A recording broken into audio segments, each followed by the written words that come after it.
नमस्कार। वित्त मंत्री निर्मला सीतारमण ने प्रधानमंत्री द्वारा घोषित की गई 20 लाख करोड़ के पैकेज की आज व्याख्या की और बताया कि किसको क्या मिला।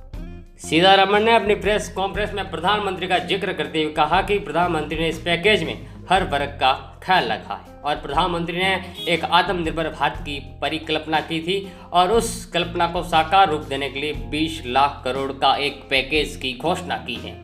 सीतारमण ने कहा कि इस पैकेज को बनाते वक्त समाज के हर वर्ग की सलाह ली गई। इसमें मंत्री और प्रधानमंत्री खुद तक सम्मिलित थे। उस सबके विचारों को मिलाकर एक ऐसे पैकेज की घोषणा की गई जो एक आत्मनिर्भर भारत बनाने के सपना जो साकार हो सके।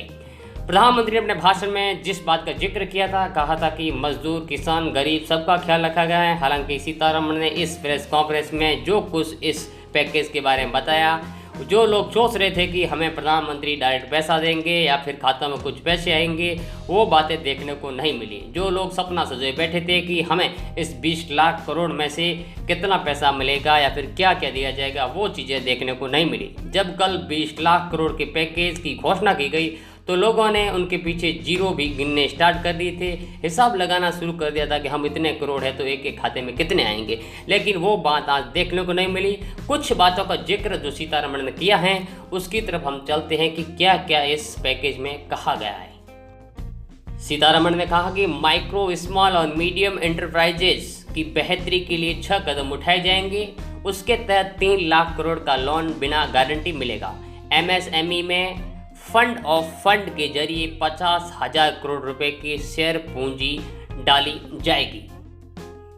इस श्रेणी की इकाइयों को दिए जाने पर कर्ज को लौटाने के लिए 1 साल की मोहलत दी जाएगी। दबाव वाले MSME को 20,000 करोड़ रुपए का कर्ज दिया जाएगा। इससे 2 लाख MSME लाभान्वित होंगे।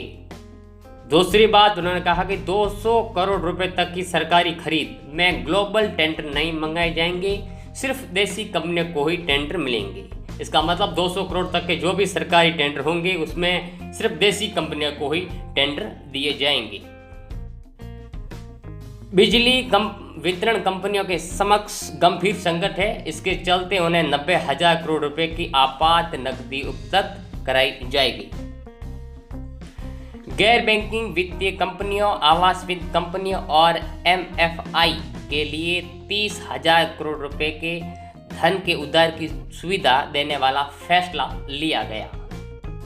छठी बात, कर्मचारी भविष्य निधि EPF कर्मचारी और नियोक्ता के अंशदान के लिए सरकार 2500 करोड़ रुपए देगी। यह प्रोत्साहन योजना अगस्त तक के लिए बढ़ाने का फैसला किया गया है। 15,000 से कम सैलरी वाले का EPF सरकार देगी। 72 लाख कर्मचारियों को इससे फायदा होगा। 3 महीने के EPF के लिए सरकार 2500 करोड़ रुपए देगी। नियोक्ताओं द्वारा सांविधिक PF योगदान की दर को 12% से कम कर 10% किया गया। इससे उनके पास 6,750 करोड़ रुपए की अतिरिक्त नकदी उपलब्ध होगी। 8वीं बार TDS रेट्स में 25% कम की गई। इससे 50,000 करोड़ रुपए का लाभ आम जनता को मिलेगा। TDS तथा TCS कटौती की दर को मार्च 2021 तक के लिए घटाया गया है। 9वीं बात है, फाइनेंशियल ईयर 2019-20 की सभी इनकम टैक्स रिटर्न दाखिल करने की अंतिम तिथि 31 जुलाई 2020 तथा 31 अक्टूबर 2020 से 30 नवंबर 2020 तक बढ़ाया गया है।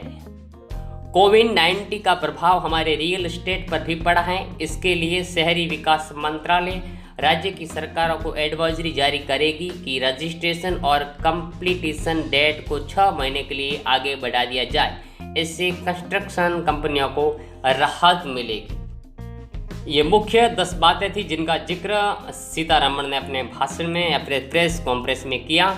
इसमें देखने लायक बात यह है कि जब 20 लाख करोड़ के पैकेज की घोषणा कल रात 8 बजे प्रधानमंत्री ने जनता को संबोधित करते वक्त की थी, उसके बाद ही लोग कैलकुलेटर फ़ोन से हिसाब लगाना शुरू कर दिया था कि 20 लाख करोड़ के पैकेज में भारत की पब्लिक 130 करोड़ के करीब है, तो एक एक खाते में कितने रुपए आएंगे। कुल मिला के लोग उनके पीछे जीरो भी गिनने शुरू कर दिए थे कि 20 लाख करोड़ में कितने जीरो है और जनता 130 करोड़ इसमें कितने जीरो। फिर डिवाइडेशन करके अपना अपना भाग सब लेने को तैयार थी, लेकिन वो भाग इस पैकेज में नहीं मिला।